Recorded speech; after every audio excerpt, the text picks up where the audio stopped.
One. Hey, hello everybody. Back with a nice hangout here with Josh, Flat Earth Brothers. Hello everyone. Glad to see you guys again. It's been a while. Have you changed your name? I didn't see it.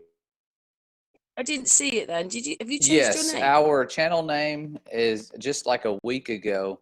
It's been a conviction I've had for a while, but changed it. We're still the Flat Earth Brothers, but the channel name is changed. It's now Founded Earth Brothers. If anybody's looking for it, that's what will show up. Founded Earth. And there's a lot of reasons I did that. Everybody's like, why did you do it? You sold out. But no, it's been a conviction I've had for like a year that I need to change it. And I really didn't know why. I just had that conviction, like you need to change it. And I just kept kind of silencing it. And eventually I just gave in and said, you know, if this is what the Father wants me to do, I'll change it. I don't know if it's permanent change. It was one of those things that I did spur of the moment after you did it. You did it off. Yeah. So Founded Earth is biblical, and also, so is Flat Earth. But what's that? That's good. No, carry on. No, carry on. Finish what you were talking about just then. Oh no, I was just saying. There's a lot of different reasons. I won't get into it because it's a long story. I'll probably make a video about it. It wasn't that I am no longer someone who believes in the flat Earth or anything like that. It's mostly the convictions were the big reason, but there's other reasons too that are as far as the people we're targeting, because the whole thing, this is not the first time I've changed my channel name. A lot of people don't know that this channel was a different name years ago, and I just never used that channel, so I changed that name and started the one I have now. So this is actually the second time I've changed the channel name. It's a long story. There's two things I want to ask you because it just came into my mind then. Thank you very much for that. Dear to your heart. First of all, you're Josh, and like nearly every American that comes near me is called Josh. Yeah. Yeah, there's a bunch. And also, what I find really interesting is there's loads of you. You and your brother, you're teachers. Even though you believe what you believe, you're teachers in the system. Yes. And now is the most difficult time of my career as far as what I see on a daily basis, knowing what we know. And as far as teaching and being a truther, that's actually easy to do. There's ways. You have to be sneaky, kind of like, wise as serpents, kind of doing the same things they've done to us, subliminal stuff. I'm always putting truth in all my presentations, and I never teach the lies, and people think that's impossible to do. You could, I mean, if I was getting observed 24/7, yeah, it would be a little more challenging.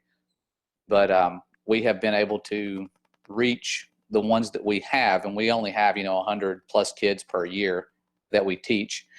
And we just have to be really crafty and when we do things, and we have to cut out a lot of things. There's a lot of things, nearly every video you try to find, and for environmental science or even biology, I teach those two, are going to have globe models everywhere, animated within them, just for no reason sometimes. And so I have to be really careful when I select my content and things like that. And that's really been more of a game. It's been more fun trying to do that and entertain and use words like creation and intelligent design on a daily basis, because the design to what we live on is so intelligent. And even us, our design is so intelligent. The only way we can see it is with cartoons and animations. Our DNA, we've never seen a picture of DNA. If you look up the most clear picture of DNA, it doesn't even look like anything. It doesn't look like the animations they show us. We base our belief system on whoever the animators are when it comes to the smallest or the largest aspects of life and creation. And so that part's been fine. It's really weird. What's it's really weird, this waking up bit, because it's a bit like me and James when we were on the computer. Like, you could have seen these things a million times and never really noticed it when you were in that world. And now every time you look at something, you just got a different answer to everything. Yeah. It makes it harder to teach too. That's well done for you though, because is it still like a vocation of yours, this teaching, or have you changed your mind about it a bit because of what you know? It's one of those things that it's a really good job to have.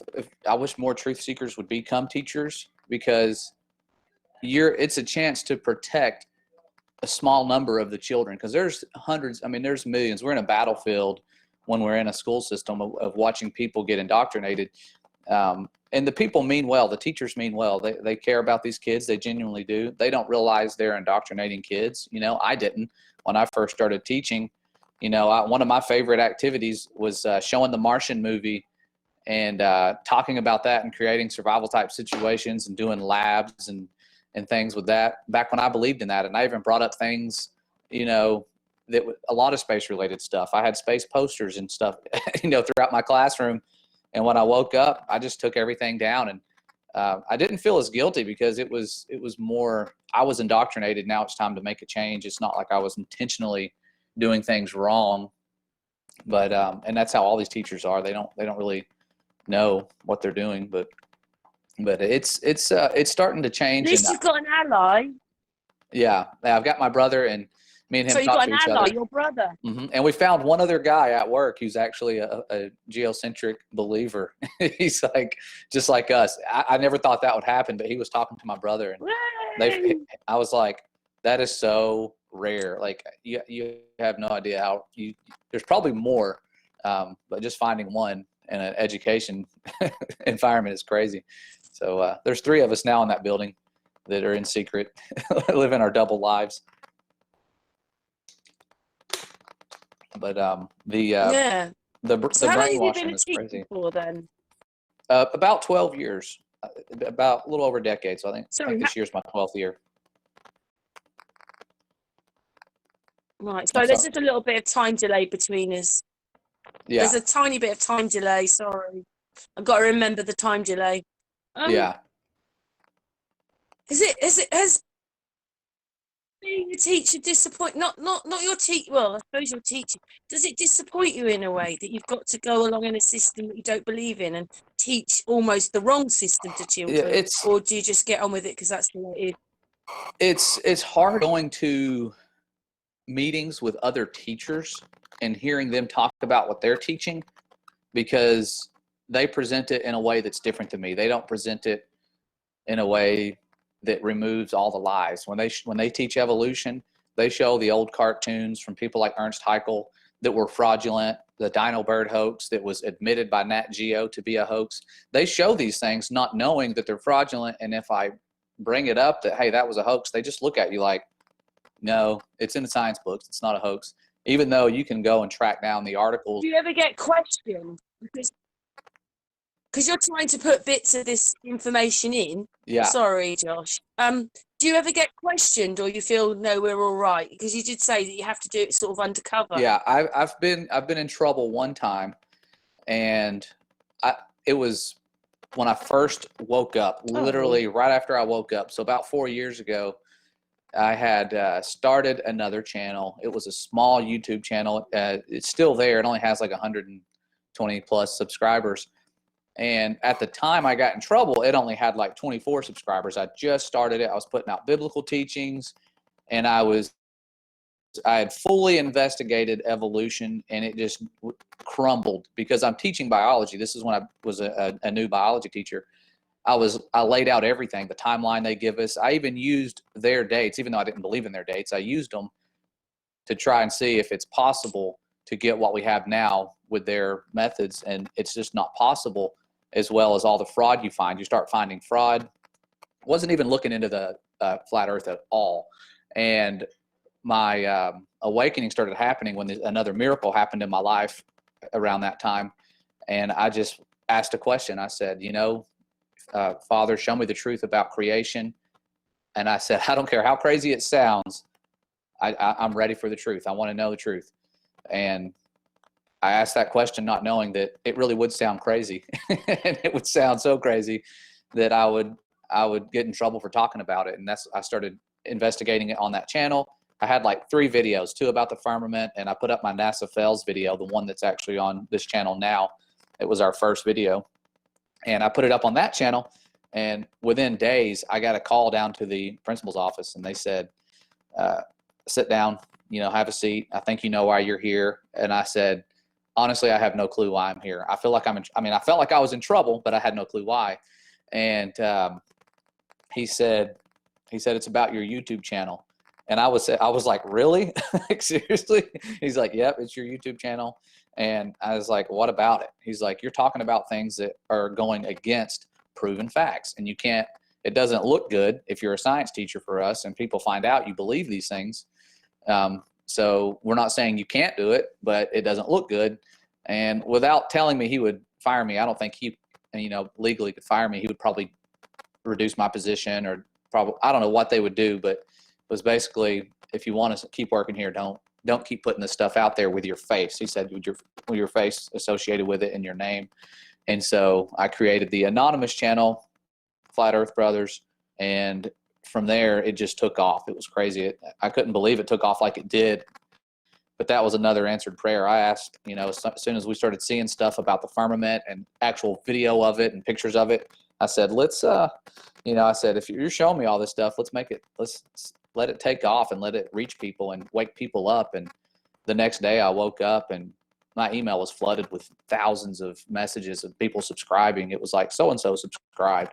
The list went on and on. So it was like the day after I asked for it, it happened. And I was like, wow. So we just kept going, and here we are today. It's been crazy. It's changed a lot since then. There's the shadow ban and all the censorship and channels getting deleted, but we've been protected. Amazingly, we're still here. It's kind of. I remember copying your video. One of those you got, like, they asked you to take it down or something, didn't they? YouTube. Yeah, it's weird. I got one taken down. I have a backup channel called Confound the Wise, and I uploaded a video to Flat Earth Brothers channel, and then the next day I uploaded it to that channel, and they took it down. They deleted it, gave me a strike. And so I had already censored out the words vaccine. I censored out all the words. I try to be really careful when I'm talking about those things. I censored out all the words that they flagged and only had people talking about it that were considered experts. I didn't have any conspiracy stuff. It was just people like Fauci and all of them talking, and as well as the head of the CDC, and they took it down. And I was like, why would they take it down if it was their people speaking? But they did. And so I was like, man, why'd they take it down on those two channels? But it's still up. I think it's called How to Stay Asleep in 2020, but it's still up on our brother's channel. But I don't know. It's like it has to be protected. There's no way that their algorithm picked it up on two different channels and not this one. So quite interesting that it's still there. I've been struggling a little bit myself, Josh, because I wanted to go to this march and I didn't go, and then I just found one of these news channels, and it was RT. I rather go there than other places sometimes. Anyway, I went and took their footage, and listened, because they've got people talking on it from the march. Mm-hmm. And I uploaded it with a few words of my own, and then I found myself with a medical misinformation, and YouTube didn't want to hear that actually it was RT's news. They live streamed it. It was, they got 220,000 views. Theirs is going, but I get it done for medical misinformation. Wow. So even the news is getting banned. And then they gave me another strike for the same thing, but it's not. They're just gone mad, YouTube. But James is in now. James, awesome. Say hello to Josh. Hi, hi, Josh. Hey, James. How's it going, brother? Yeah, what it is Josh is... He's just been explaining, because he's a teacher in the system. Ah, right. Just explain it again to James what you do. You secretly put... Yeah, I have to sort of be like the people that have brainwashed us, how they subliminally put things in, whether it be a flat earth map instead of a globe or whatever. If I'm teaching, I had a question about weather, and I put in the flat earth map where it has the weather circulating around it, the one where they use the actual radar over one of those maps, and how it matches up perfectly. So I do things like that, and I use words like intelligent design and creation and created all the time. And it's just it's a blessing to get to do that to so many kids, knowing that so many others aren't hearing those words every day. and understanding truly how masterfully created they are, as well as what we live on. You know, it's not some insignificant speck. So I've had kids want to debate the flat earth in my class too. That's been a challenge because I would like to do it, and I would even involve other teachers if they would be willing to jump in, but they're really closed-minded, and they'll kind of, I think the word's gotten out about my beliefs in the department, and so they kind of make jokes every now and then, and I don't get caught up in the anger aspect of it, because I think they're just trying to make us angry when they say jokes about it, knowing that it'll get a reaction. So I just act like it doesn't bother me and move along. Yeah.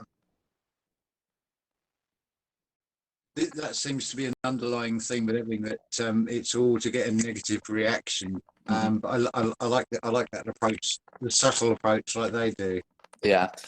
I mean, at the moment, you've got this thing about implying that you're continuously in danger, because this message of stay safe, and it's well, I'm perfectly safe. Yeah, there's posters all around the school. When you walk in, they have posters everywhere. You know, stay 6 feet apart, masks are safe, masks work, and then you go and we have our bell that rings, and when the bell rings, there's a robotic voice that comes on. And I don't know if you've ever seen the movie I, Robot, but it sounds like the robot from that movie with Will Smith and the robots take over. It's the exact same voice, and it's like, good afternoon. Remember, stay 6 feet apart. Walk in single file line. It's just this every hour of the day you hear it repeated over and over and over. And so it's like, I almost don't respond to human voices anymore. You hear the robot voice and you automatically like alert to what it's saying. I'm like, man, their programming is so hardcore, and we just see things and hear things over and over. And eventually now the kids, they all wear masks, and they tell us to make them wear masks. And I haven't enforced that rule. And I've been cussed at. Me and my brother, we log in, clock in one day, and neither one of us had our mask on, and guy came in there and cussed us out and yelled at us like, put on your effing mask. We're like, excuse me, what is your problem? Like people are like, they're angry. Are you like in a lockdown or not at the moment then? Not right now. I'm surprised. We just finished coaching, and we coach wrestling. So the fact that was allowed to go on surprised me. I thought that would get shut down after a week. And they have stupid rules though. Like even in college wrestling, they're allowed to wrestle each other. They're just not allowed to shake hands before the match. So like, there's so many dumb rules out there. Oh wow. And so putting up with the dumb rules, we get yelled at when we're coaching for not wearing masks, and they'll say, make your kids wear their mask, and I'll turn around and look at them and I won't say anything, and I'm like, if they fine me or whatever they do, I'm okay with it. I'm not going to enforce something that's against my spiritual and medical beliefs. And it's tough because I didn't wear a mask. I got all the way to work. It was day one of work, and I said, I'm just not going to do it. We were told if we stay away from everybody, we don't have to. And as soon as you walk in, first thing in the morning, there's someone with a microphone. Mr. Josh, you need to wear your mask right now. Like put it on. Everybody looks at you like, oh my gosh, he's not wearing a mask. And they really try to shame you into doing it. And that's one of the best techniques to do it, to get people to conform, is their peers shaming them. That's horrible, Josh. This is the thing. This age we're going into. It's staying true to yourself, and despite what the outside is trying to thrust upon you, it's like, no, I'm sovereign to myself. Yeah. I mean, personally, I've not had any problems. I mean, we went to a supermarket today and never got challenged, despite what the signs say on the windows and the doors. It's like just walk down there, like carry on as normal, and people were friendly. They, nobody sort of was aggressive towards us, so it went well. That's awesome. Yeah, I've noticed this time, because we're still in full lockdown and we went into it first, but the other time the streets were empty, and if you saw someone, they had those things with them, the things for their faces. But this time they wear them in the shops, but not outside the shops. I went to the castle today in Newbury. Did we see anybody with a mask? No, I don't think we did actually. Wow. No, there was loads of people out. So isn't that great? So we're in full lockdown at the moment. That's crazy. How long have y'all been in Well, lockdown? forever. Since November, wasn't it? well, they said in November that we were being locked down in December, and I think it was the day after Brockhurst. Oh yeah, yeah. That was it. Yeah. I don't sort of keep. Well, I don't even watch the news, so I'm not the best person to ask. But it's it's nice. It's having a sort of a reverse effect. People are getting out in nature more, and they're actually quite friendly. So Nice. Yeah, weren't they? there's a positive. If the weather's reasonable, people were sort of like, oh, it's nice to get out and come out in the fresh air. Unconsciously, they're sort of waking up, shall we say? Well, maybe all the people today know it's a lie. Anyway, Well, Yeah. I think a lot of it is like yourself. If you're in employment, there's always a lot of places like over here, the National Health Service. They're threatened; they'll lose their job if they don't conform and comply exactly as the well, that's what script happened to wants. Josh because he's Yeah. a teacher. Yeah. Hmm. Yeah. There's concerns about them doing the shots, and making us do those and making Yeah. it mandatory, because you can get fired. There's people that have gotten fired. One in, she worked at a restaurant, like or a bar. I mean, you would think somebody working at a bar wouldn't have to get the shot, but No. she was let go because she said, I'm trying to have a child. I don't want it to impact my fertility. And they said, you're fired. Just, you got to go if you don't have it. And so that's at a bar. I couldn't imagine in education how that's going to be. Some of my coworkers, one of the people that works with me, came in showing his Hey, certificate.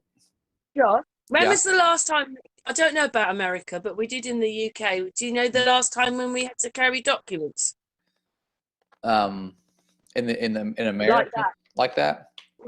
Us, the Second World War. We're not at war. Yeah. There we are. Yeah. Well, yes, they're at war. Yeah. Yeah. It's the war on humanity. Hmm. Yeah, and I've seen some sad things. I'm not seeing it in the news, but I mean, it is in the news, but it's not like, the mainstream news like CNN and stuff. It's like local news stations will talk about it. I think there was a nursing home that had 120 plus people receive the shot, and this was on January 22nd. And then on February 4th, they had a local news channel say, well, we've had 66 people die in this one home. And it was the same exact home that received the shots.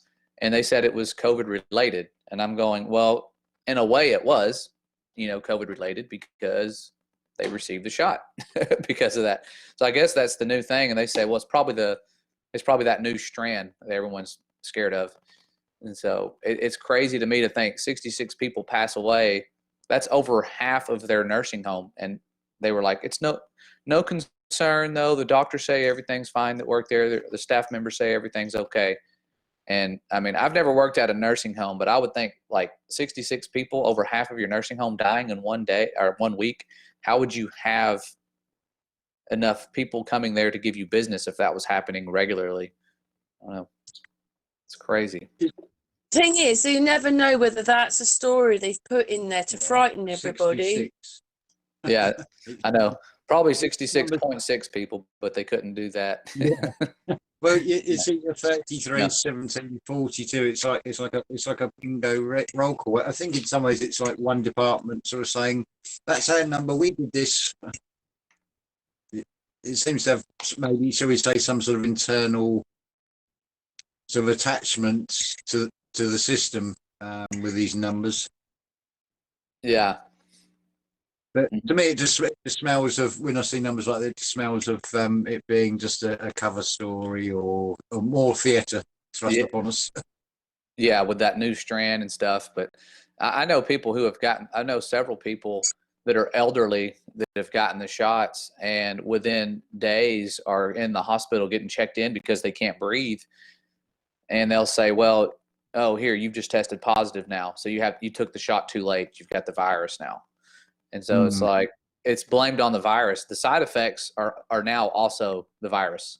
so, Yeah. so it's a double whammy. You get the side effects. Oh, well, you just missed it, And the people that are getting the shots are the ones that are hiding and wearing the mask and are afraid. Josh, So that's do you what think it's something to do with blood types? I do wonder if it has to do with blood types and stuff. Because I mean, it seems like every time they do one of those swabs, they're getting your information, your genetic information. Oh, tell us your version, because his mum's had swabs and things. Not that James liked it, but his mum wanted them. So Yeah. My observation was it was almost like the onset of dementia, and then the follow-up with the needle. It's a sort of complete coldness and loss of the spirituality, so you're just left with the physical being. That's now sort of hollow. It's like invasion of the body snatchers from inside. Wow. what do you reckon was That's in bad. the swab? Well, the swab has been shown that compared to a cotton bud, which has been teased apart and it's white and it's cotton, but with these swabs, they're silver and they move. They're inserted so deep where you've got the least sort of barrier between to penetrate the blood-brain barrier. Yeah. This is nanotechnology. I mean, they've dropped so many hints as well that the famous quote of "Oh, I'd love to go back to the moon. I'd go back in a nanosec." So Yeah. I think they drop in little hints all the way along. This is not something that's been conjured up in a matter of years. This is something that's been planned out over a very, very long time period because of this subtle tactic, the way they do things. Yeah, I think they have to put their plan out there, and people seeing it is kind of like our approval. If we see it, it's like we've approved. Okay, go ahead. And that seems to be how they operate. Like they have to put their plan out there, otherwise they're not allowed to do it. Josh, Yes. Dean Kelly is Dean Martin, Dean and Kelly. Bing Crosby played Hitler. He was one of the Hitlers because they always have 3 or 4 of them or something. Yeah. And I watched his channel, and he put all their. You watched it as well, didn't you? It's crazy, isn't it? The amount of people. Well, again, Frank Sinatra, Bing Crosby—they're all playing each other, and they gave us a huge truth drop with the film "The Eagle Has Landed," because when Michael Caine, who's this German officer, does get to within range of shooting Winston Churchill, it then comes out that it's actually a lookalike actor. So they're telling us even more of that. Wow. I mean, the title of the film, "The Eagle Has Landed." I mean, all the coats of arms and symbology is always eagles or double-headed eagles. Yep. And it's something that's their perspective is they look down on us. So, and an eagle has claws, it snatches and steals. So it matches, it's the perfect symbol in a way for them. Yes, and their symbology is what I think got a lot of us looking into stuff like I don't know if y'all saw our last video it's one of our last ones about Rome and the connections with Rome, because my wife does like biblical research, and what she sees is that Rome is going to be rising, like the beast. It's like the beast healing, so to speak. And I had no clue, and I'm sure there's connections with where you guys are too with Rome, is Washington, D.C., the capital. When we were looking at those riots and looking at the pictures, it was an exact replica of the sacking of Rome images we've seen that are, hundreds of years old. Well, I didn't know Washington, D.C., before it was called Washington, D.C., before the capital was the capital, the name of the town was Rome, just like Rome, Italy. I did not know that. So Rome. Something else. In the Mason books, before they were indoctrinated with what it is now, in the 1800s, Egypt was America. Oh, wow. Yeah. And it's weird. It goes deeper though. Like it was called Rome, but the guy who owned the land that the capital sits on, his name was Francis Pope. And that was like, you got to be kidding me. Francis Pope, and his nickname was Pope of Rome on the Tiber. And of course the Tiber River is in Rome.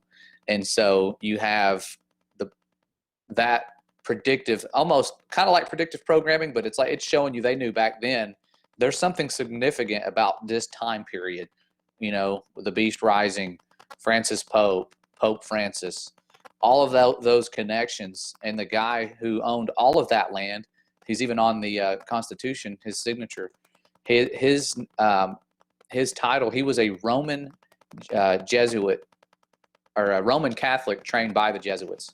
So interesting that it's that deep. And I just thought, I never knew that Rome was what the original name.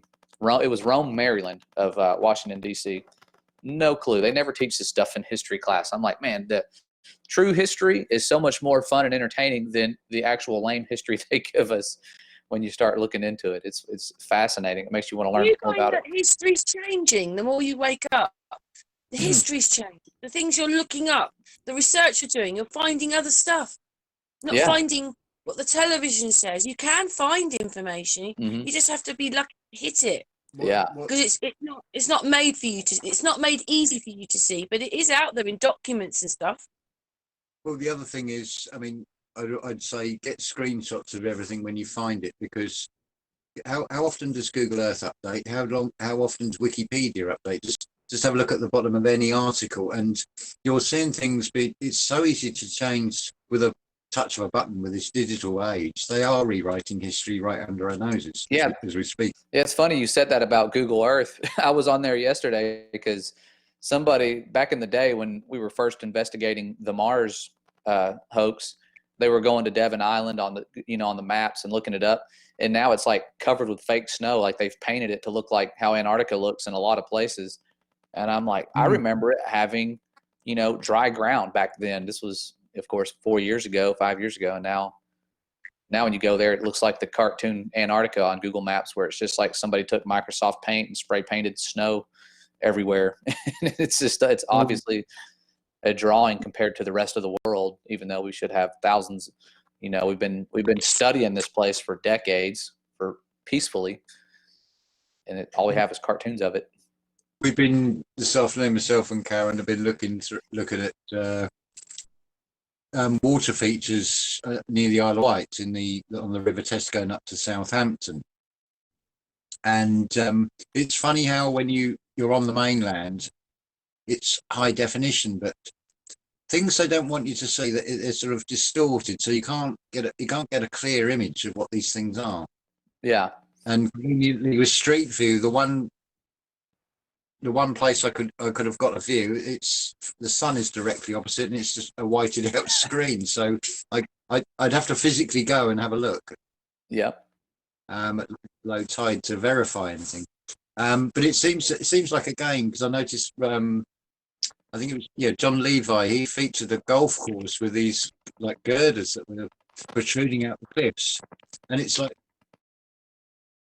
they're letting us be their eyes. So, we missed that one. Now they've mentioned it, we can airbrush that one out. We can update Google and take it away. Wow. Yeah, we found another one the other day. We're having a hangout. We'd had this hangout about Doggerland. So it used to be the UK, Doggerland, Belgium.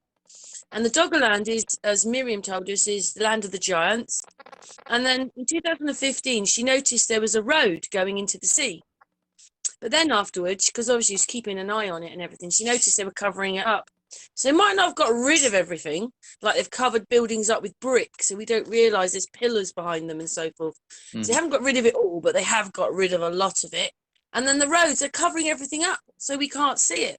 Oh, it's the same thing being rolled out. These roads would have been like, have you heard of Mont St Michael and a causeway out there? There might have been, even if it was like that, but there was things there, and it's gone now. Well, shall we say on buildings? I mean, it's the thing that's happening at the moment. It's nothing new. The buildings had a facade; they were masked, shall we say,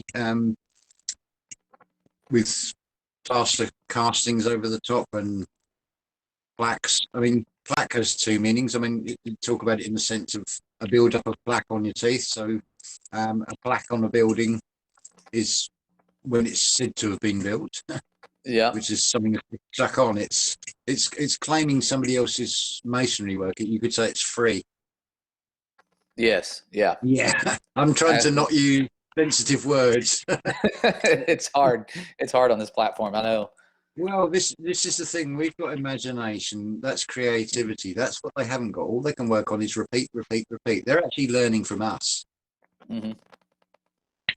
They imply that we're lesser and we're not worthy, and it's actually the other way around because they flip everything over. But Yeah. it's been such a clever plan. I mean, if you think about it, you're assaulted right at the moment of birth. You experience death because your umbilical cord is clamped. You're technically dead until the doctor reanimates you, and then you start breathing through the lungs.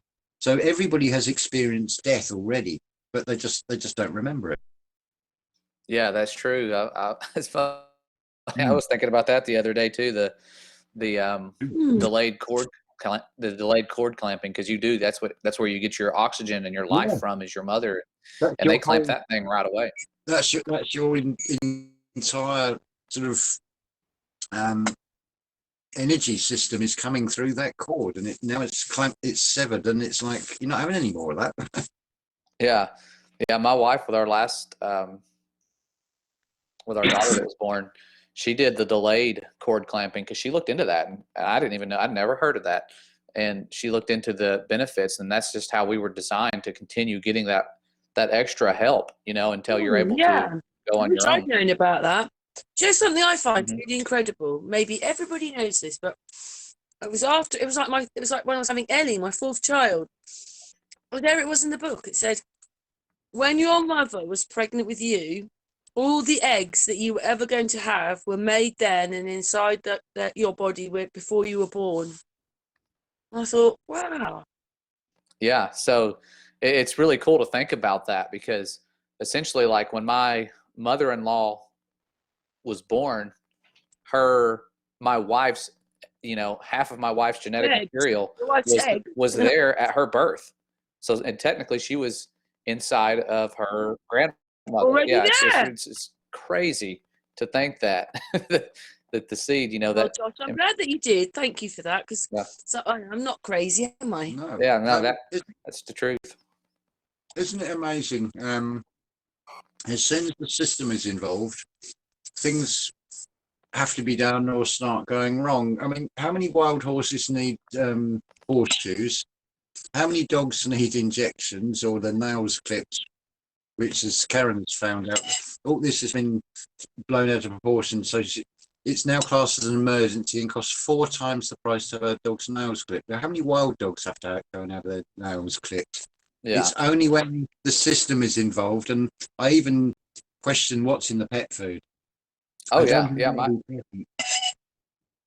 My some of my in-laws just had a dog. They had a little puppy, and they was smart. It was so sweet. And then they went and took it to get its shots. And when it was given the shots, it came back, and they said it hasn't been the same since. It's just been like dumb. Like this is like it went from being this smart, you just its eyes, the way it looks at you, everything's different. And he said, Yeah, I wonder if they're doing to our animals what they're doing to us. Kind that's of. that's the feeling I've got about all this. The one I've just looked at with Karen. I mean, the Titanic story. I think the message that comes out of that, because the devil's always in the detail. Look at the broader picture. It's what depths will they go to? What level will they sink to? And there's your answer. They don't care if 1,000 people drown if they get what they want. Yep. Or I did say it was this way, because that sinking didn't happen that anybody could see. It may have been only looking at the sister ship the whole time. They've told you about the Titanic and made it into the Titanic to do what they've got to do, but there wasn't really anybody on the ship. Well, none of the It never story really happened. none of the story makes sense. You've now got a hole at the front of the ship, so it makes sense to go full steam ahead and draw more water in. It's like well, I know that it would have slowed it down, but wouldn't you reverse engines and do a U-turn and sort of go in reverse and at least try and stem the flow? And then there's all the thing about, oh, it's the first time the SOS distress signal was used and nobody responded. It's like, well, shouldn't there have been something put in place? What's the point of having one ship sending out Morse code and nobody else knows anything about it? The whole story is just so preposterous. And then to add insult to injury, the official narrative says that because the White Star Line, the staff uniforms were their property, they sent bills to the relatives of the deceased crew. I mean, that is just that is beyond the pale. That really is. Wow. Yeah, and they never found a single body or evidence. I mean, I guess over time, you would think in that condition with low oxygen at the very bottom, there would be some preservation. You thought you might have found a few bones, though. Well, or a ring that used to be on a finger or something. Yeah. The whole thing seems sort of like some ritual. The year, the date of it was the 11th of April. I mean, you've got an 11. I mean, how many times has 11 been referenced? End of the First World War, 11th hour of the 11th. September the Yeah, 2001. Yeah. Well, 221 is like an 11. Mm-hmm. It's another one of these number sequences. It's like, this is our calling card. Yeah. Yeah, they broadcast it with numbers. That's their, like, the way they communicate. It seems like. Well, the whole thing, the whole infrastructure is about money, and you just add nothing to it. So you just add zeros on the end. I'm not sure if we've lost him. Josh? Yep. Hello. Can you hear me? Oh, you are there. Sorry, you Sorry. stuck on the screen. I thought, oh, we've lost him. Carry on, Josh. Yeah, it's the numbers game you're playing there, definitely. Yeah, some people are more in tune to it. Now it's like when you watch the news, that's all you see. It's like they'll be like 33 million or 33,000 texts or emails have been deleted, and 33 million people. It's always 32, 33. Yeah, it's like it's a 33 vertebrae in the spine, but they're going down the ladder. It's in the realms of snakes and ladders now as well with all of this. Yeah. Everywhere you look, board games, the colours of the squares, where the ladders and the snakes, what the numbers of the squares they're on. It's shown everywhere. Once you see it, you can't unsee it. It's just like, oh, is there nothing that hasn't been corrupted or poisoned in this reality? Gosh, I know. Yeah, it's so tough. The more awake you become, the more stuff you lose that was part of this world, and you have to sever those ties, and that's the hardest thing. Like, and you just don't fit in anymore. Like, you go to family functions when we have gatherings, it's always like Santa. At Christmas time, you have the Santa and all these different things, and it's like when you sever ties with so many things that we're accustomed to, everything's that's pagan. Man, it sets you apart, and it's not sad. It's actually more sad to see other people not understand why they're doing certain customs, why they or how they're being programmed. They don't even know. So it's really hard to watch that. Well, I mean, one of the ones certainly in England is the dancing around the maypole with the young girls, and I'll leave that to your imagination what that's supposed to represent, but it's to do with obelisks and phalluses and Yeah, those things are everywhere. Oh my gosh, everywhere. I didn't realize until somebody put up a picture of all of them and said, yeah, it's a conspiracy, and it's like cut and paste all around the world. And even the dimensions, how high they are is the numbers they use in that is it's kind of like, it's like the globe. It's like the globe models numbers of triple six everywhere. Oh yeah. And also, like how, I just think the whole thing, I can't work things out anymore. Like, we were looking at these spitforts. They said they were built in the 1800s, but they could be 200 or 300 years older. If it was, say, 1805, you'd think, oh, that makes sense because of the threat of France and Napoleon. But these things they started building them in 1865, and it's like, well, what was going on in the world? And the only thing I could find was the Crimean War. There was no threat of an invasion of England, so there was no justification to build them. Yeah. And then when you start looking a bit deeper, I mean, if you look at the internal brickwork and then you look at Alcatraz, you think, this is the same design, same manufacturer. Wow. All the arches are the same like they are in the churches. And actually, do you know what, Josh? That freaked you out when I worked that one out with Marie Wheatley. We were at a church and she said, well, this used to be a pagan building first. So the Notre Dame was a pagan building. Which one? One in London. Westminster Abbey. Well, yeah, they're all the same. That was a style. pagan building, Wow. not a Christian building. And then we've got the same kind of buildings as in Paris, Notre Dame and Westminster Abbey. They're London and Paris, and they're the same buildings, slightly different, but almost the same. But one's Catholic and one's Protestant. Well, interestingly, with St Paul's Cathedral, which I can't help see the same look to the Capitol building, it was built in, the Great Fire of London in 1666. Then this thing is built, and it was designed by Christopher Wren. Well, if you start sort of playing with the word Christopher Wren, in it, you can sort of hear Christ offering in that. Yep. It's all ritual, right in our faces, all the time. Yeah, and it seems like a lot of interesting things happened around the 1666 time period. When I look it up, it's always, 1665. I think it's War of the Roses, it's just a bit before that. I just think when, and that's the other thing. I mean, I was looking up history, and there seemed to be a lot more darker skinned people in the royal family. Edward III's wife was dark skinned. Then there was Henry VI, Edward the Fourth, Edward the Fifth, William the Second. Then it goes Henry II, Henry VIII, Elizabeth I. They were all dark people. Oh, Henry VIII and his James I was dark skinned. Yeah, Wow. yeah. Henry VIII and his 6 wives. James I, who was James VI of Scotland. Here we go again. Wow. Those numbers. Yeah, well, that's the one. I've drawn a lot of attention to that. What was it? His name was George. He was King George of England. Yeah. In the 1800s, he became the president of the United States. He was George Washington. Wow. That's So crazy. they've been doing this to us for a long time. So over here, he was deemed as mad. He disappeared from sight. Mad King George, His son yeah. took over as proxy, and then he went to America. He made America into a corporation and had all his businesses. And America still is a corporation, and the Queen, the monarchy owns it. We own it. Well, Yeah. UK owns you. I For don't real. know. It's all crazy.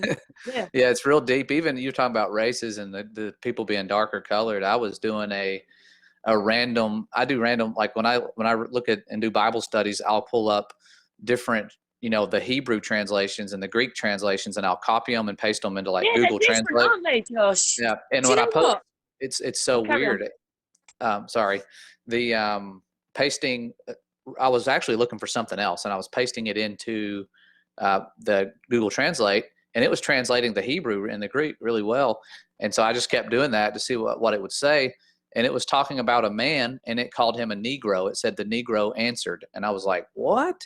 And it was like one of the people who ended up being like, one of the big time followers named Simon. It called it in the American versions that we have, in the English versions, there's no mention of, this person being a Negro or dark skinned or anything, but it talks about it openly in both the Hebrew and the Greek. And I thought, wow, it's interesting they would hide that. And then you look at some of the other translations like the NIV, and those verses would be gone.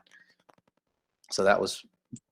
Yeah, we were with somebody who was doing the same thing, wasn't he, James? Yeah. And actually, like when you get to soul, it's a dead entity. You need a spirit. A soul is a dead entity. And I was like, wow, like how the Greeks and the Hebrew, the word, they've translated it so wrong, haven't they? They've lied about everything and translated everything wrong. I was going to say, Josh, have you had the experience of an actual Bible in your possession when you've looked at a passage before and you've gone back to it and it's the text seems to have changed? Yeah, and I've tried to ignore that because I'm like, I don't want to be thinking that this is happening. Yeah. But it's always verses that I can You're quote. reading it differently. Yeah. Is that because now you've woken up a bit? It's You like read it differently. It's a Mandela effect on the words because they seem to be changing, even in the physical book. So I can understand how it can be done with digital technology, but when you've got a physical copy book that's several years old, how is that text changing? Yeah, I right wonder. before we're on? it's kind of like a spell's been broken. I was watching this show to kind of see some of the things they put out there, the truth in plain sight. And it was called like The Order, and it was about like the secret society. It was based loosely on like Skull and Bones, the same thing that like the President Bush and John Kerry were involved. They were there at the same time, and then of course years later they're pretending to run against each other and be enemies when they were like, you know, brothers practically in college doing the same creepy ceremonies. And it's pretending to be those types of people.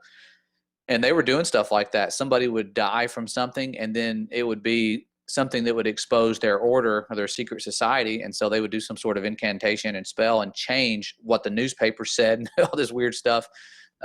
But I was like, man, I wonder how much it's just like a spell's been broken. Like our blindness, the spiritual blindness is gone, and we see stuff differently. Every time I go to the Bible now, it's a totally different book than what it was when I used to read it when I was younger. I see things and it could be the same chapter. I read it 5 days in a row, and every day I see something totally different. So are we talking about the Bible with the 66 books here?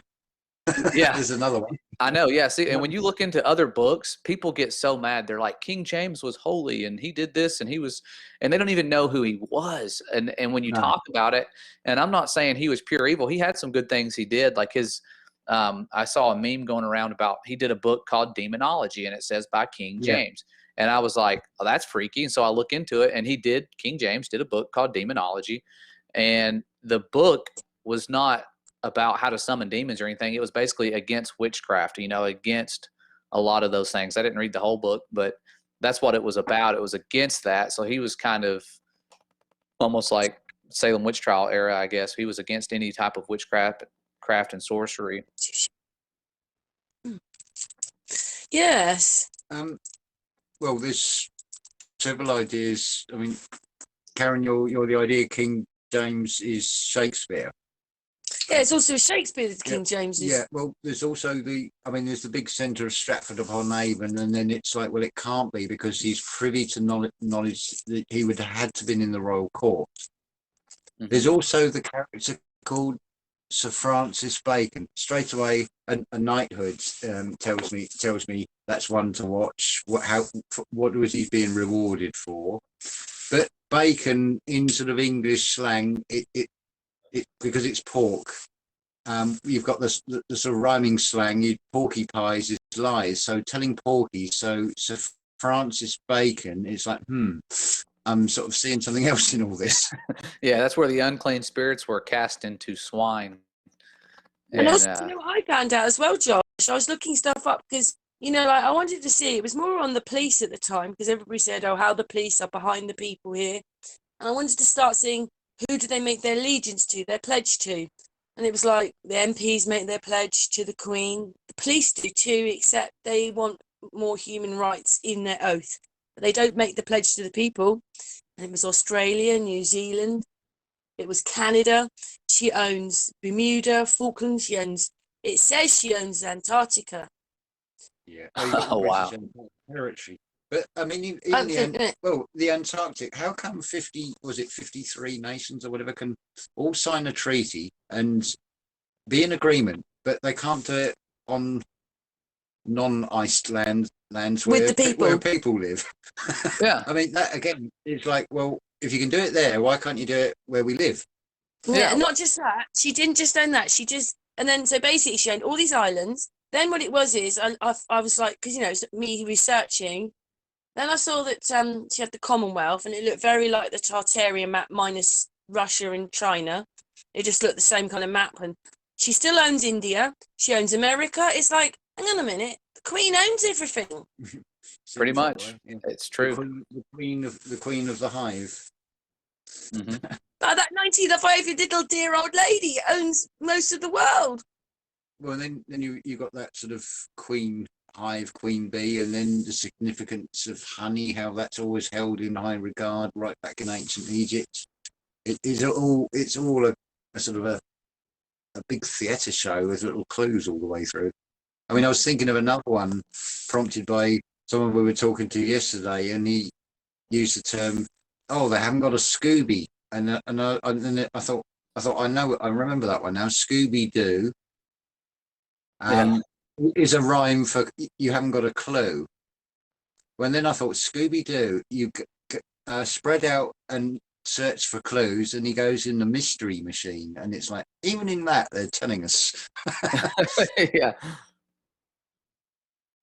It's Subliminal stuff. incredible. It's crazy. I don't even know what we're living in anymore. I mean, like when you see some of the structures and you think how old they are, although now, did they have mud on top of them? Have they petrified? You know, it's just, you can't put ages on anything, but Tartaria finished about 1925, which blew my mind because you always think, you know, it's over there and way back. But the Queen became the Commonwealth. That's what it transferred from Tartaria to the Commonwealth. And you're like, oh my God, it wasn't even that long ago, that part. Another It's clue. so much of it, you can't put it together with history. Another clue that sort of just occurred to me. Every episode of Scooby-Doo ends with that punchline, and I would have got away with it if it wasn't for those meddling kids. Well, are we talking? Wait a minute. Yeah, it was Yeah, my you're phone right. this time. It was my technical problem. My phone ran out of battery. I sort of We're on a back roll, now. and I forgot what I'm backtracking to pick up where it cut out. Well, I'll come back in a minute. Scooby-Doo, the Mystery Machine. Yeah. I would say autism is used as a weaponized word, but I think the truth of it is it means auto-ism. There's nothing the system can do to break us, as it were. When you think about all the fluoride in the water, how we've been through the education system, and we're starting to see through things, and the balance is definitely changing. Look, people are starting to question things, and that's one of the things I like to do is point out the obvious. Well, if you're telling us this, how can that be true? I mean, the number of times I've looked at wiki entries and they conflict, and it's like, well, which one do I believe? Yeah. Just this bit, we talked about it a few times here about maybe what it is the ones that are awake might be slightly autistic, just on the autistic spectrum somewhere along the line.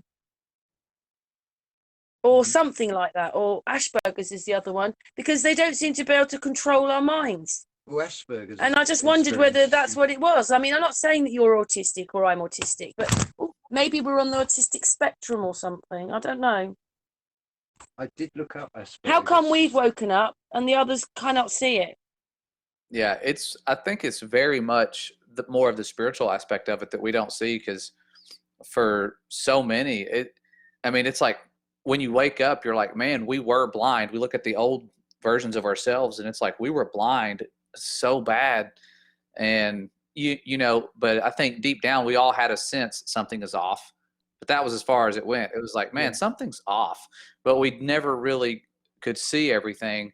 And then once you do, it's like, how is everybody blind? I don't know. Like I'm almost at the point where, we are at the point where you could show someone point blank solid evidence of what is true, and it goes against their worldview. They don't want to see it. They don't have time for it. It's not important. You're crazy. That would be on the news if it were true, sort of things. And it's hard. It's getting harder and harder to wake people up, especially with how they're controlling. It's funny because you watch that old movie, what was it called? They Live. And on that billboard, it says, he pulls his glasses off and it says one thing, but the original advertisement was this computer software thing. And at the very bottom right, it said control data. And that's really what they're doing. And I noticed that years ago with stuff, but they are controlling it so well. And truth seekers are just leaving the internet almost with all the other platforms, the normal ones, because they're just so controlled. They're boring now. It's just like, who wants to sit and watch hours of videos of these challenges and people doing these dumb, senseless, pointless things? They're trying to make those things trend and kind of further hide the truth in any way they can. Josh, I'm not even sure if things like, I don't want to be horrible because maybe it is true, but I don't even know if death row's true. I think that might be another his story for us. Mm-hmm. Another platform of, drama for us. Yeah. Yeah, a lot of it's just to really... They're all involved. They're involved from the courts, right up through the police, to the media, to the government, the judges, not the bottom people maybe. They don't even know what they're doing. No. That's where it all links up. They're all part of one system. Mm-hmm. They're very unified though. The 8,000 or so people that control everything are very unified, and it's studying. I studied in college. I did a little bit of or a lot of sociology. That was my original major after I switched out of education into that, and learning about that and the psychological stuff. I'm watching the stuff they're doing, and it plays into them understanding how human behavior works, how we interact with each other, how we conform, and how to divide people. And it's really super easy to do. And we would do these experiments in class. I had a teacher, he was really good. He was this Indian professor. He was like 90, and he was so cool, but he would say, I'm going to show you how well people conform. And he's, class just starts. He says, when somebody's, going to walk in here 10 minutes late, if they do, I want you guys to say that you all, when I ask you for your opinion, that you're all for just bombing whatever country we're against. And you'll watch this person will conform. And you could tell that person that came in late, because somebody did come in late, we would say, yeah, we think we should just blow everybody up. Who cares about the kids and all that? And we would say these things. And the person, you could see they were like, oh my gosh. But then when we would ask them how they felt, they would agree with the room, even though you knew that's not really how they felt, but they would conform. And that's sort of how all of this stuff with what's going on now. That's what's happening now, isn't it? That's what's happening now. They're putting all their people, all their celebrities, all of their politicians, and everybody up there on stage getting their little shots and doing all these things. And they've done it before in the past. I mean, but they're doing it again more so than I've ever seen. It's like we're on a film set. We're act 5 or 6 or something. Yeah, we're on the Truman Show. Only some of us know it.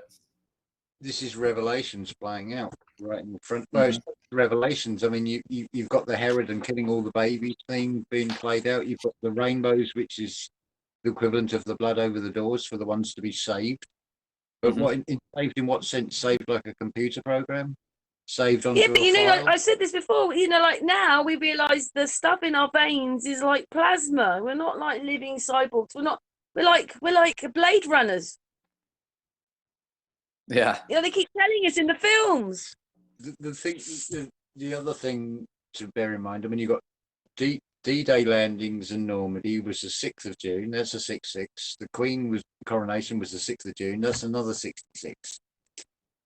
It says in Revelations the number of man is 666. Well, that's 6 protons, 6 electrons, 6 neutrons. Why they're doing the 66 clickety click is because if you want to find paradise, you need a pair of dice, and you need to roll 2 6s to start. They're trying to take away that third 6th, which is the spiritual, and leaves us with the physical and the mental.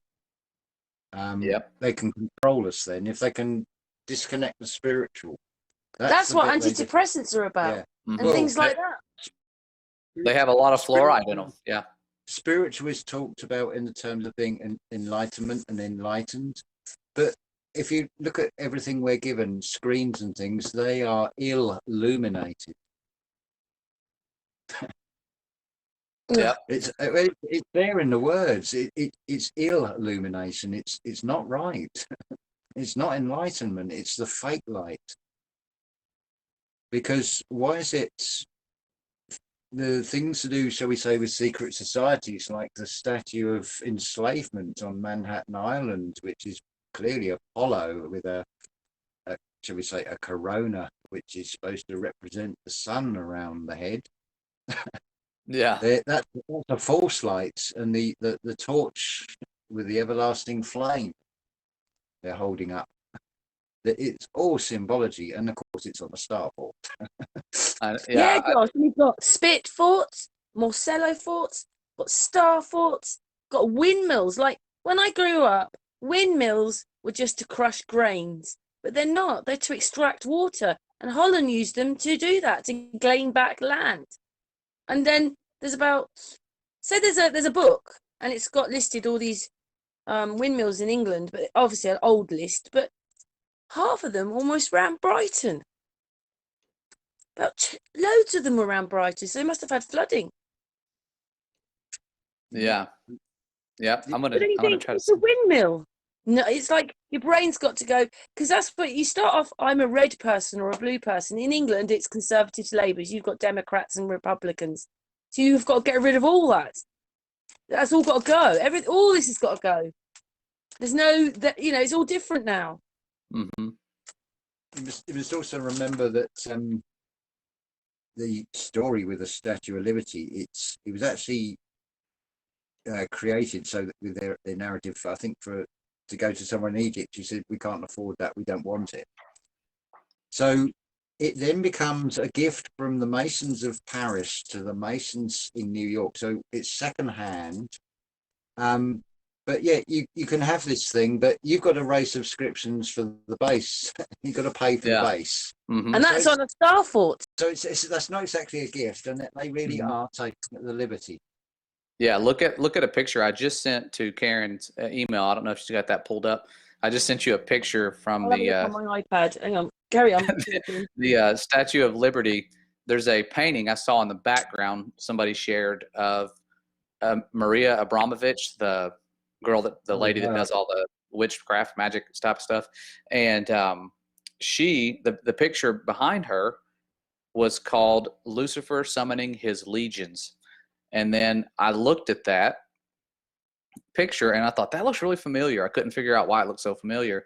And then I compared it to the Statue of Liberty, and it was a cut and paste. Even the feet, he's got the hand in the air, and the hat that he's wearing, the bird on top of his head, the little phoenix or eagle, that is exactly the same hat that's on top of a figurine on top of one of the buildings in Washington, D.C. I can't remember the name of that one. I have to look that up. I'm trying to I know the one you mean. I can't think of it either now. It's got stars around its hat, but it's also got that bird. I'm going to see if I save pictures of everything I find in my little presentations and slides, but I can't remember which one I did that in. Let's see. But I'll send that to you as well. It's a very, shall we say, manly looking or masculine looking woman, this Statue of Liberty as well. That's the jaw, the heavy neck, the hands. It doesn't look feminine to me. Let me see. It's the fact that I don't know if she got that picture pulled up yet, but it is. Yeah, we're looking at it now. Cut and paste the same being, and the summoning of Lucifer summoning his legions was from right at the time. It was like 1797, so 75, 76, 77. Quite a while, many years before, decades before the Statue of Liberty was made. 1797 you've got on there. Yeah, 1797. They like the number 7 as well, quite a bit. That often comes up. There's always two perspectives to these things, and they've got their interpretation of these numbers.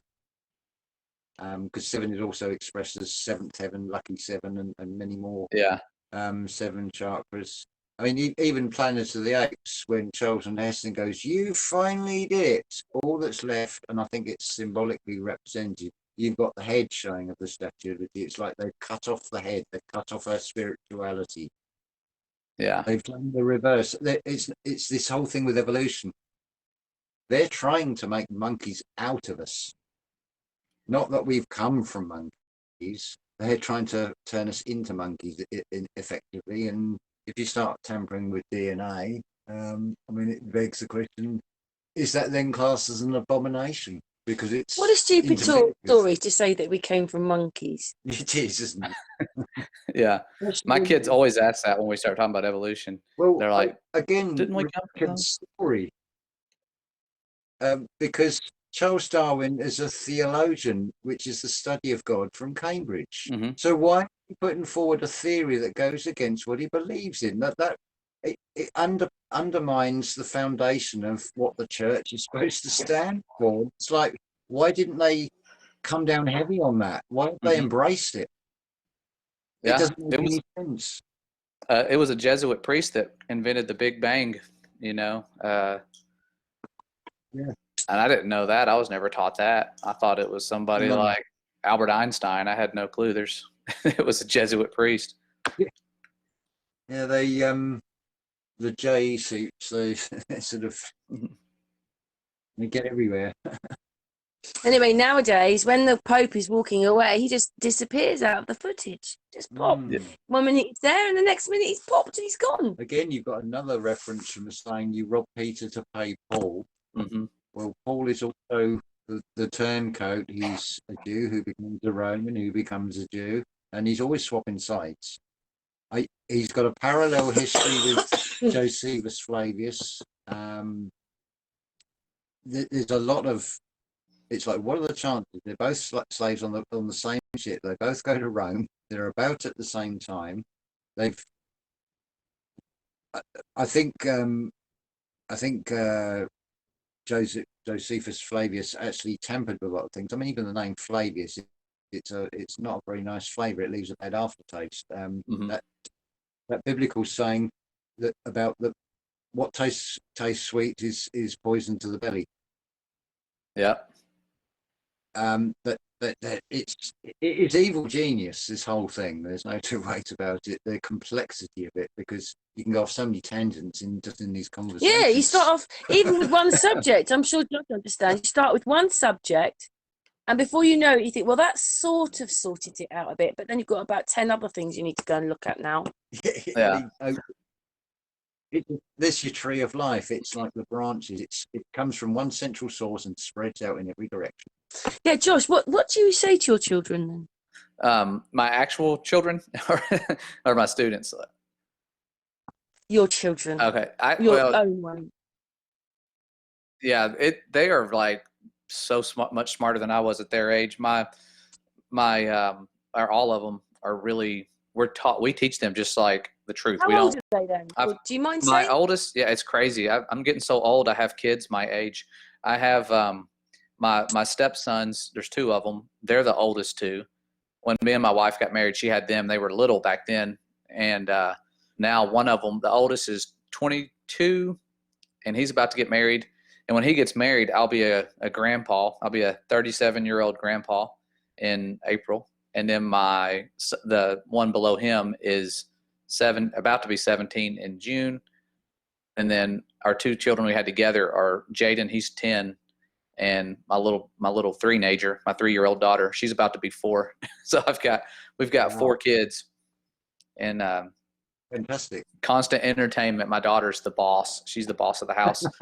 And but yeah, my son, he's gifted. He is so smart. I had prayed that he would be just smart and understand things, and he came out when he was born.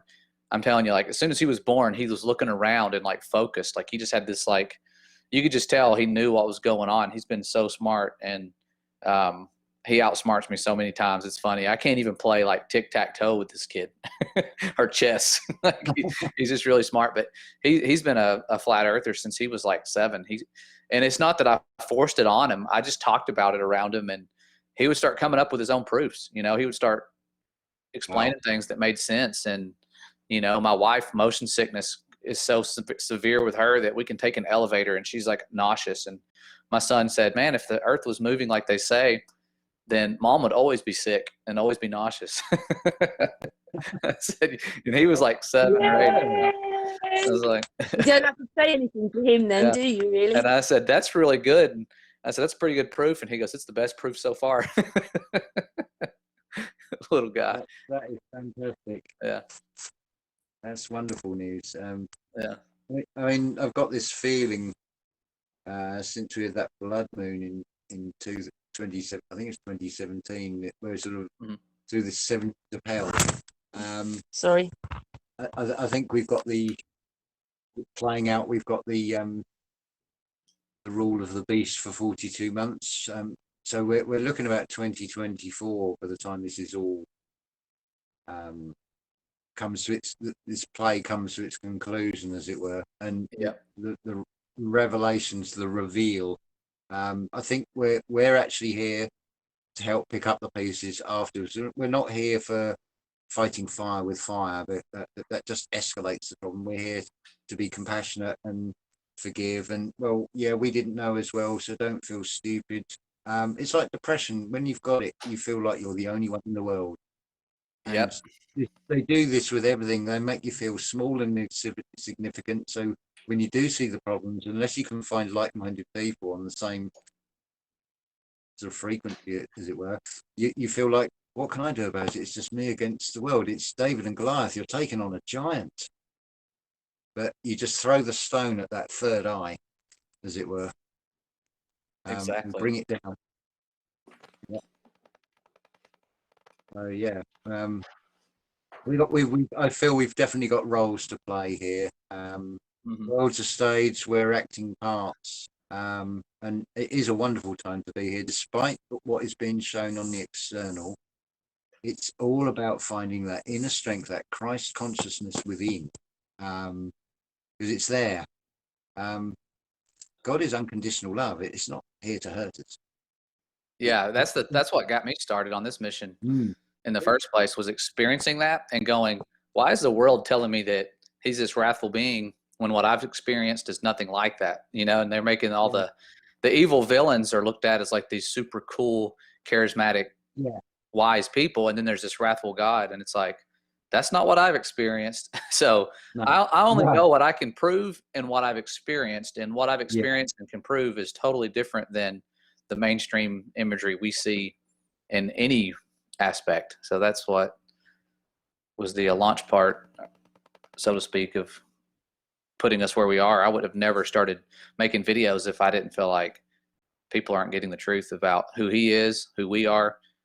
No clue that the world that we viewed was different. But yeah, it's a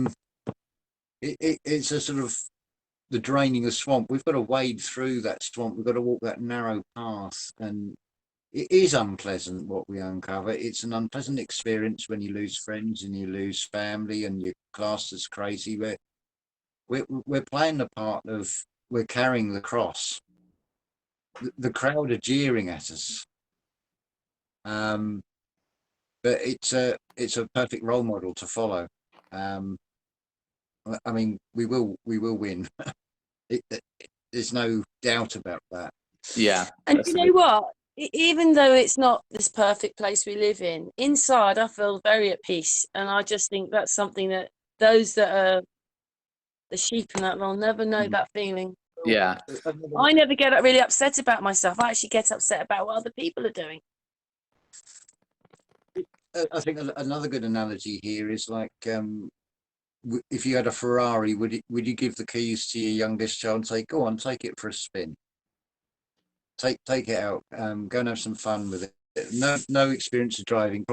Maybe not. It can't even reach the pedals. And we're sort of gods in the making, but we ain't going to be let out until we pass the tests, the mandatory test. This is the test of our spiritual strength that is being shown to us. Do you think you're an empath, Josh? Oh, what? Do you think you're an empath? What is that? What's that mean? Sorry. Well, an empath's someone who can feel other people's feelings. They have empathy for other people. Oh, they can feel. Oh, yeah. Sorry, I'm legally deaf. No, illegally deaf. Yeah. I really do. I make my wife, you know, she gives me a hard time because I make a lot of decisions based on other people and how they feel and all these different things, kind of like a people pleaser. But I think that's helped me reach certain people, is because I always put myself into other people's shoes, whether I'm teaching. I always think of from their point of view, from their perspective, not how I would see it, but how they would see the world. And it helps to, when we're targeting people and they're lost, they're going to be angry. They're going to have all these emotions when they see this information. How would I want to see it if I was that person? So in a way, that's how I base everything I do, is, you know, how they would receive it, as well as what would the Father want me to do. You know, how would, see, there is some nice people. Mm-hmm. There is some nice people out there. Yeah, there's actually more than we realise. It's that, like when you've got depression, you feel like it's only you. Mm-hmm. I mean, it's their Achilles heel in a way. They've given us the internet, which has allowed us to communicate with. Well, they're taking do you know they're taking Hangouts away, Josh? Really? Yeah, they go in March, but you know, a lot of us are on Facebook.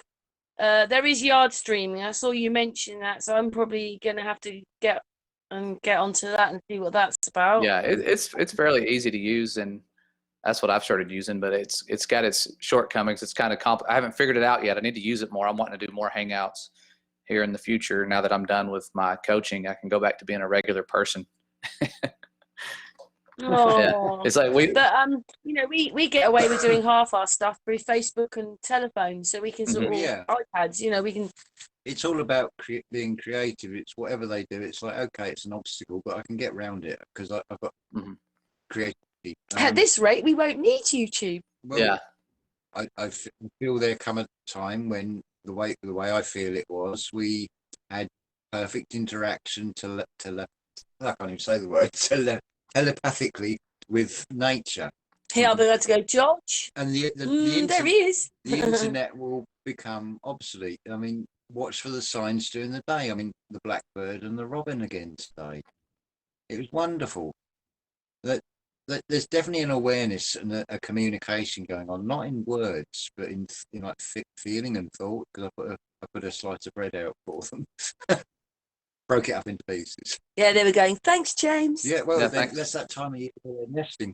It's like it's about let's give back to nature because this system is all take. I mean, no wonder there's sinkholes wherever there's been mining. There's no thought of filling in the holes. Mm-hmm. It's create cavity, what they do with dentistry.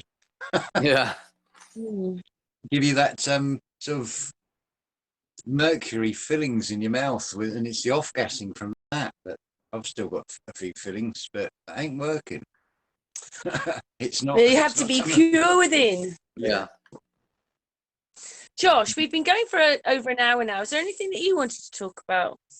No, that was it. I just wanted to catch up, see how you were doing and how things were over there. I was hoping everything was good. People might not realise me and Josh have known each other for a long time and done many hangouts, but not in the last, say, year and a half, year and a half, because of Lyrus and so forth. And yeah, life gets in the way. Yeah, yeah, always busy here. So I'm glad you reached out to us because I would have just kept doing what I was doing. I'll ask you another thing. Is your wife into? Is she into what you're into? She actually is, and it's funny. Here lately, I cannot get her to stop reading the lost books and the Bible and everything. Like she is just like that's all she does. And I'll go to bed at night. I'm a night owl myself, and even on a work night, I'll stay up till midnight and then wake up or later and then wake up at like 6 o'clock and go to work. But she'll stay up till 4 a.m. sometimes just reading. And I'm like, man, and she'll send me stuff and I'll try to send her stuff at work, what I find. And so it's been fun that she's on board because I know people that don't have that luxury. My brother, his wife won't even listen or look at the evidence. And so it's hard for him. And I couldn't imagine. I mean, my wife looked at me like I was crazy the first time I talked to her. And she just said, okay, be careful now, really look into stuff before you just believe everything. And it's like, it's hard for me to not look crazy when I'm talking about that we've been lied to, and about everything. And so she's like, okay, just look into it. But it only took her a month or two to really prove to be true herself and to go to the Bible because she was real big about looking into the word about it. And then of course the proofs will come later because you got to prove all things. You can't just not prove everything. So yeah, she's on board, and that's been a blessing to me. Even my mother-in-law, she's on board too now. She's actually staying with us. Yay! Yeah. He's got a nice family. Fantastic. Yeah. So it's.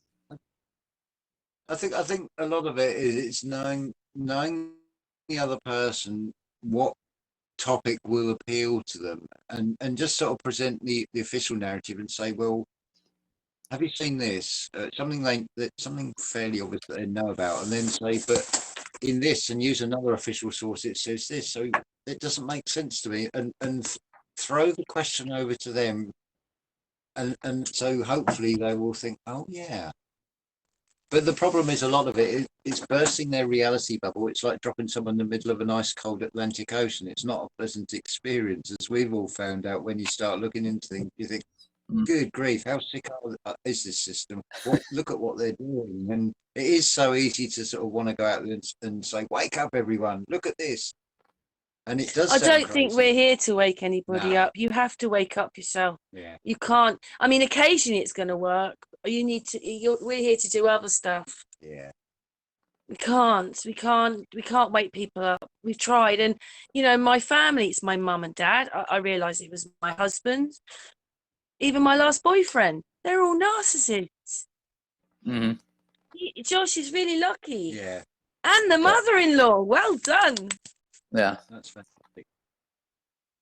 Breaking But the then programming. your brother, like his wife, that must be, it hurts when people you really love, they trusted you all Mhm. that time to be their mother, their sister, whatever it was, brother, whatever, and now they look at you as if you're crazy. Yeah. It's created a lot of division, I think, and even I've seen marriages fall apart because of that. Like one person's looked at as just this crazy person, and the other person is like, patient and trying. But I hope that's not the case with them. But it is tough. It's tough to function when you literally live on two different worlds. You're from two different worlds in terms of what you see. It's And almost as if we're in the wrong place. We're in the wrong paradigm or something. You've Like got to walk two paths. it was so simple. The spiritual. 80s, the 90s, the music, the whatever it was, and it was just like I never thought anything like I think now. I did, obviously, because I'm me, but you know what I mean. The things that yeah, I've looked into over this last, when I realised water seeks its level, that was it for me.